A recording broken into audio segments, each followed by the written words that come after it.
Most people believe that diabetes can only be caught by a blood test. You go to your doctor, the lab work comes back, and that's when you find out. I understand why people think that. For years, that's what most patients told me too. My name is Dr. Clarence Martin, and I've been practicing medicine for over 20 years. And what I've learned, what I see confirmed in my office every single week, is that your body starts warning you about high blood sugar long before any lab result ever would. And the very first place your body speaks up, your feet. The reason I'm making this video today is because of how many patients I've seen walk into my office, or worse, walk into an emergency room, who had every warning sign for months, sometimes years, and never knew what they were looking at.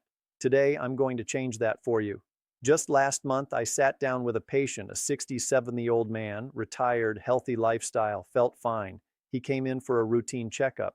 But before we did any blood work, I asked him about his feet. He told me, "My feet have been a little numb for a while. I figured it was just age." He had 4 of the 9 signs I'm going to show you today. His fasting blood sugar came back at 214. He was diabetic and had been for over 2 years without knowing it. So today, I want to show you exactly what I showed that patient.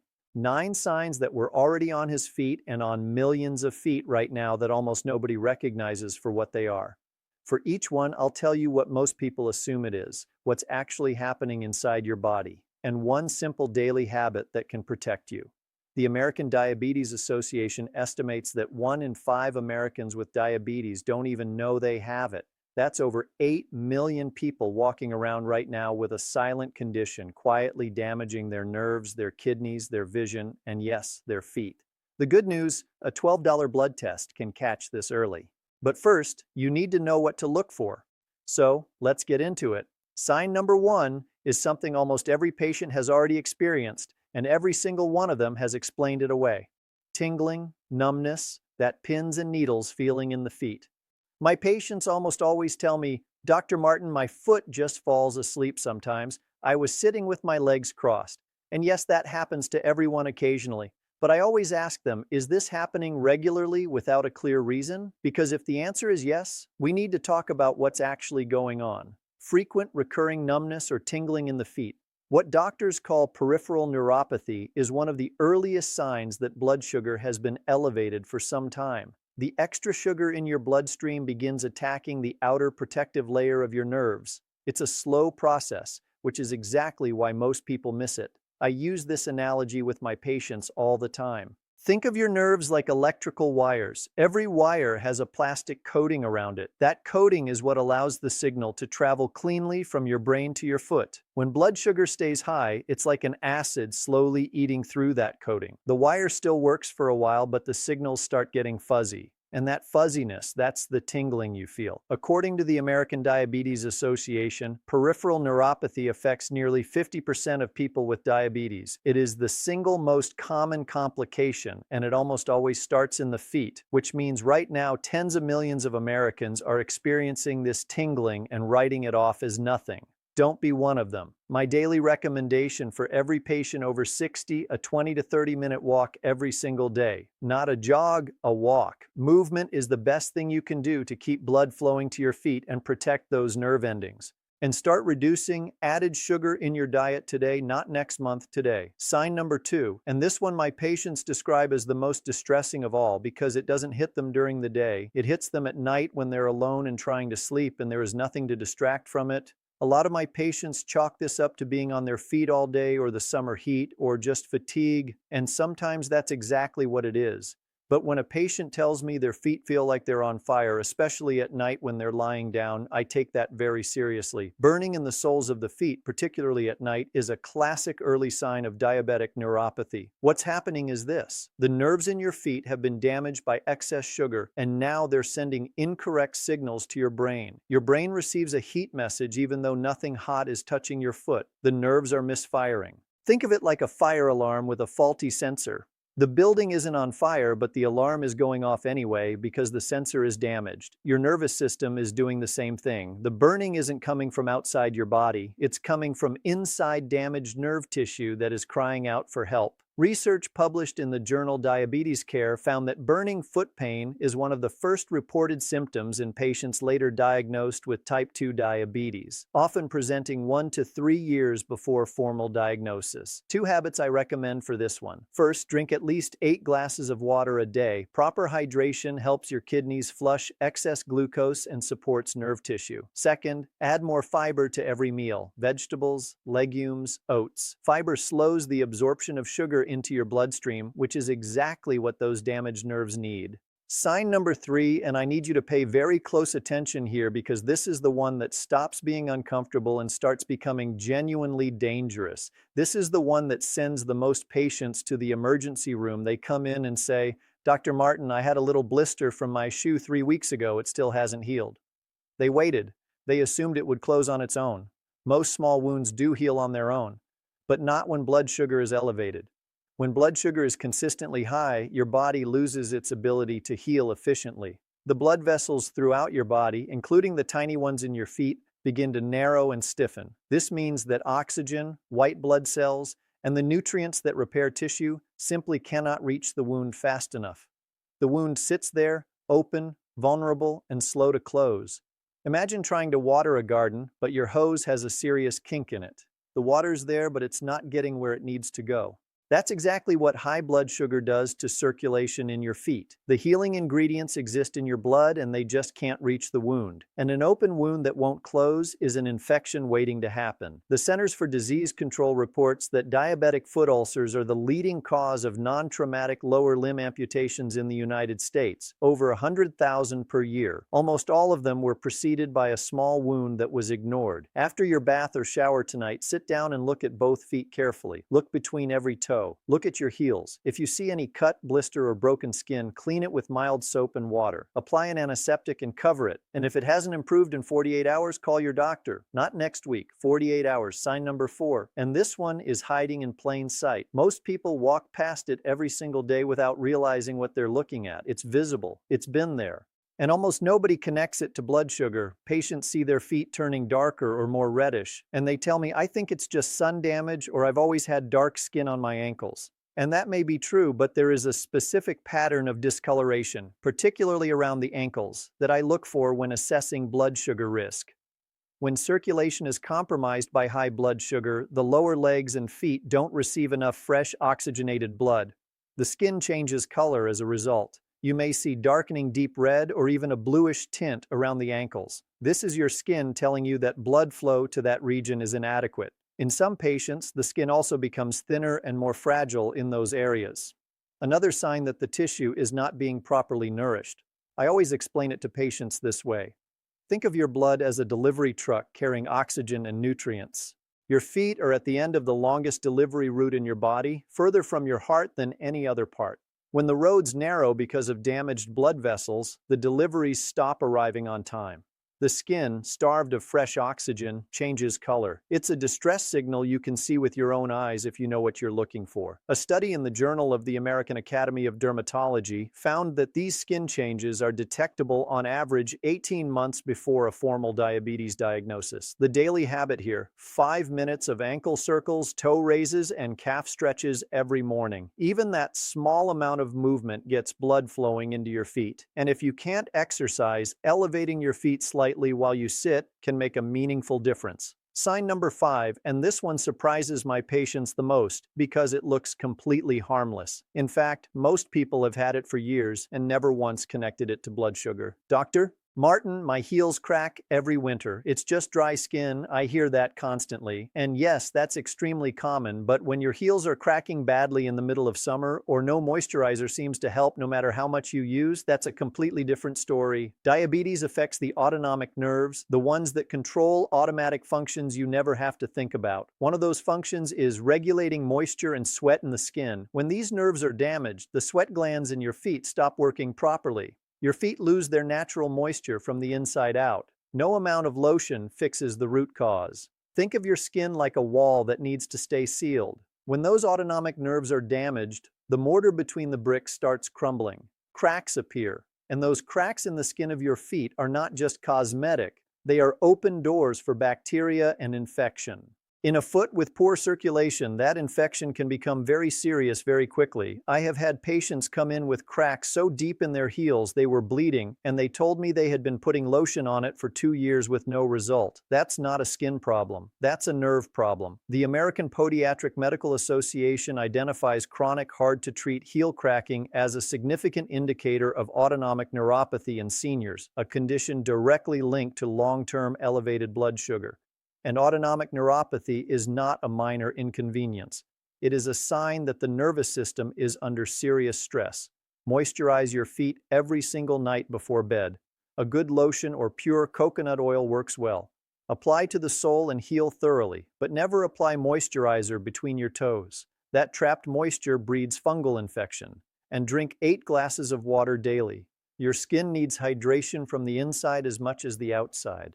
I want to pause here for just a moment. We've been through 5 signs so far, and I want to ask you something directly. Have you noticed any of these signs in yourself or in someone you love, a spouse, a parent, a sibling? If the answer is yes, even one sign, go to the comment section right now and type the word yes, just yes, capital letters. That's all I need. I read every single comment on this channel. Everyone, if you have a question, ask it. If you're concerned, tell me. That's why I created this channel, not to talk at you, but to talk with you. And if you're finding this useful, hit the like button right now. It takes 1 second and it tells YouTube to show this to more seniors who need it. All right, let's keep going.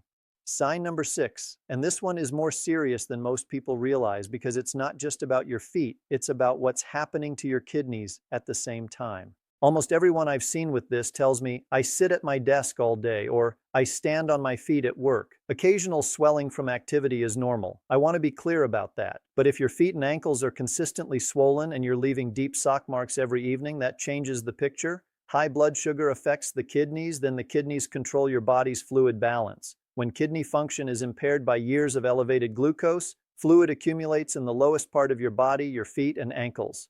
This swelling, called edema, is a sign that your body's filtration system is under stress.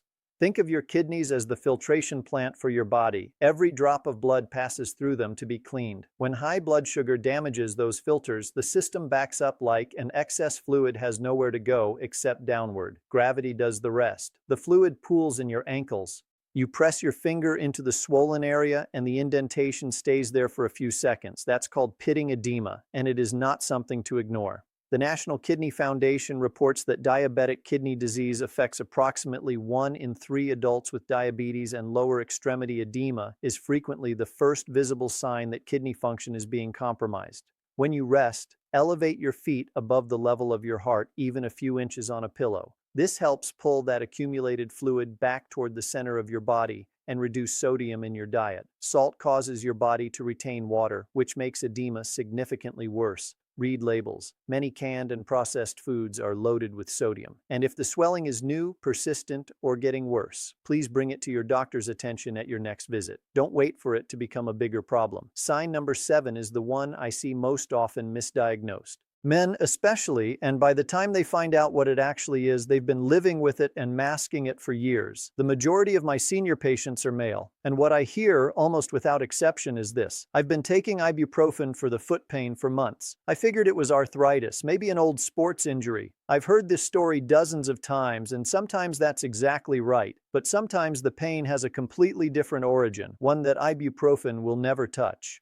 When nerves are damaged by chronic high blood sugar, they don't always go quiet. Sometimes they become hyperactive. Instead of going numb, they start firing random, intense signals your brain interprets as severe pain. Patients describe it as stabbing, an electric shock, or a hot needle through the foot. This happens most often at night when there are no other sensory distractions. Think of a car alarm damaged in a fender bender. Every few minutes it starts screaming for no reason. Nobody is breaking into the car. The alarm is just broken. That's what a damaged nerve does. It sends alarm signals to your brain when nothing is actually happening. The pain is completely real, but its source is nerve dysfunction, not injury. And taking ibuprofen doesn't fix a damaged nerve. What it does is mask a signal your body is desperately trying to send you.